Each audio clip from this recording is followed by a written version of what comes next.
Well, hi everybody. Welcome to Luke Acts, and I'm Dr. Andrew Knisely. I'm your online professor. I'm really glad to be your prof for this class.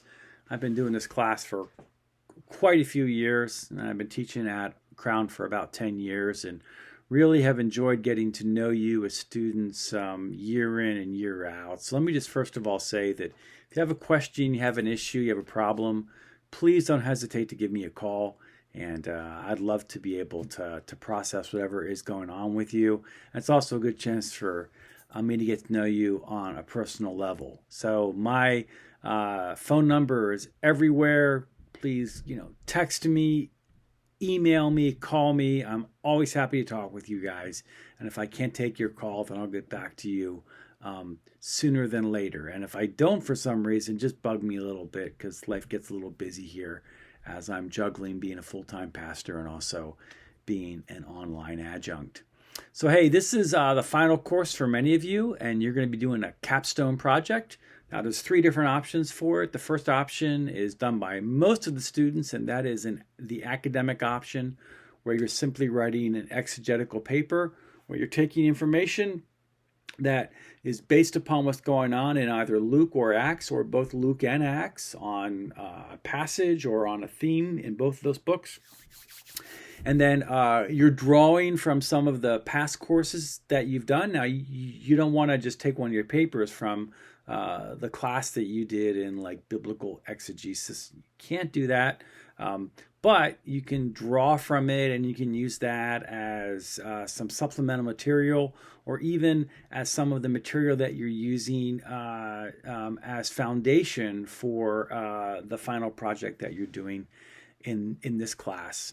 So that's the academic option. Then there's two more practical options. The one is a sermon series where you'll create a series of 4 to 6 messages, and you'll outline those, and then you'll either give me the manuscripts for 2, or you will write out 1, and then you'll deliver that, and then I'll be able to give you feedback on that. So that's a really good option for you if you are regularly in the pulpit, or if you're not and you want to get some feedback on your messages, you want to put things together in a practical, professional way, the sermon option will work really well for you.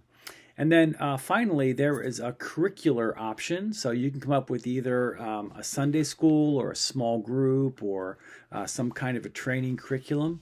And that's based upon some of the themes that you see in Luke Acts. I see a lot of those curriculum projects on discipleship in Luke Acts, models for women in ministry in Luke Acts,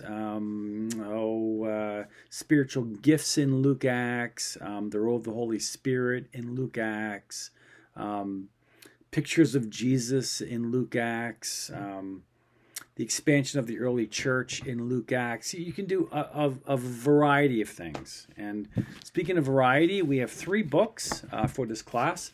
Our first book is written by Dr. Darrell Bach, who comes to us from Dallas Theological Seminary. And this is a great book, and you will enjoy it.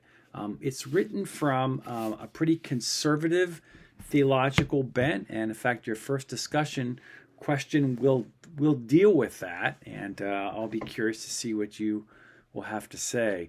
And then your second book is a book that is edited by D.A. Carson and Kathleen Nielsen, and you'll love this book. This is a series of chapters that are written about the life of Christ in Luke and Acts. And so I love this chapter by D.A. Carson from Luke 9:18 to 62. Jesus' resolve to head toward Jerusalem, where he sets his face like a flint to go up to Jerusalem, and he knows that he's going to be persecuted there, but it's key to his ministry and to his message. So there are some wonderful sections in here. Jesus and the lost, Jesus and money, Jesus vindicated. There's a good passage from Luke 1 to 2 by John Piper, which is from the Christmas narratives. And so I think you'll really enjoy that. Let me go on because this is turning into a really long announcement here. And then finally is a really practical book on discipleship by Spader and Mays called Growing a Healthy Church. And so we'll do a couple of discussions on that later on in the course. So one final thing, I'm going to be away for council. I'll be in touch with you then. And then my wife and I are doing a week of vacation. And so I will not be available then, but Dr. Zell, who's the program chair for this division, will be pinch hitting for me for that week. So once again, you have any questions, you have anything that you need to have resolved before the class begins, don't hesitate to contact me. I'm here for you guys, and I enjoy this class, and I especially enjoy getting to know you guys as you are moving towards ministry for Jesus and for his church. Well, may the Lord bless you and take care. Bye-bye.